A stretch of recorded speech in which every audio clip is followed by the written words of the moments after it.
নানা রঙের ও বিভিন্ন ধাঁচের পোশাক পরে এক ডজন শামান, যারা আধ্যাত্মিক অধ্যবসায় করে ভবিষ্যৎবাণী করেন, গেল সোমবার পেরুর কোরিলস জেলার আগুয়া ডলস সমুদ্র সৈকতে প্রতি বছরের মতো ঐতিহ্যবাহী এক অনুষ্ঠানের আয়োজন করেন। ভবিষ্যৎবাণী করেন 2026-এ পতন হবে ভেনেজুয়েলার প্রেসিডেন্ট নিকোলাস মাদুরোর, আর গুরুতর অসুস্থ হবেন মার্কিন president Donald Trump.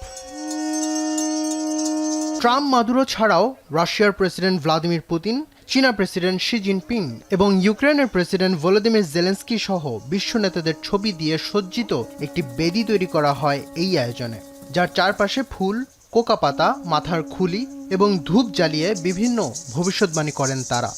Este 2026 vemos derrotado al señor Nicolás Maduro. Nicolás Maduro va a salir huyendo de Venezuela. No va a ser capturado, va a salir huyendo de Venezuela.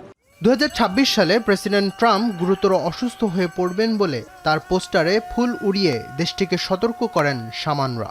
Político que va a fallecer aquí en el Perú, hemos visto que podría ser entre el señor Alejandro Toledo o Pedro Pablo Kuczynski.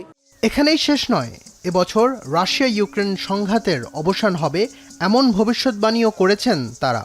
পুতিনের ছবির উপর ফুল উড়িয়ে এমনটাই আশাবাদী শামানরা। De Rusia y Ucrania están en conversación, es como si estarían haciendo un llamado de atención. Yo veo que este conflicto va a quedar, va a terminar, van a levantar la bandera de la paz. ঐতিহ্যবাহী এই অনুষ্ঠানে দেশীয় রাজনৈতিক পূর্বাভাসও অন্তর্ভুক্ত ছিল। পেরুর রাজনীতিবিদ Alejandro টোলেডো অথবা পেদ্রো পাবলো কুজিনস্কি, এই দুইজনের যে কোনো একজন মারা যাবেন বলেও ভবিষ্যৎবাণী করা হয়। এছাড়া তাদের বিরোধী নেতা কেইকো ফুজিমোরি 2026 সালে প্রেসিডেন্ট হবেন বলে ভবিষ্যৎবাণী করেন শামানরা। A esta segunda vuelta electoral va a pasar un hombre y va a pasar la mujer que tiene el sueño de gobernar el Perú. প্রতি বছর ডিসেম্বরের শেষের দিকে এই অনুষ্ঠানটি পালিত হয়। শামানরা পূর্বে 2023 সালে ইউক্রেন যুদ্ধের সমাপ্তির ভবিষ্যৎবাণী করেছিলেন, যদিও সে যুদ্ধ এখনো চলমান।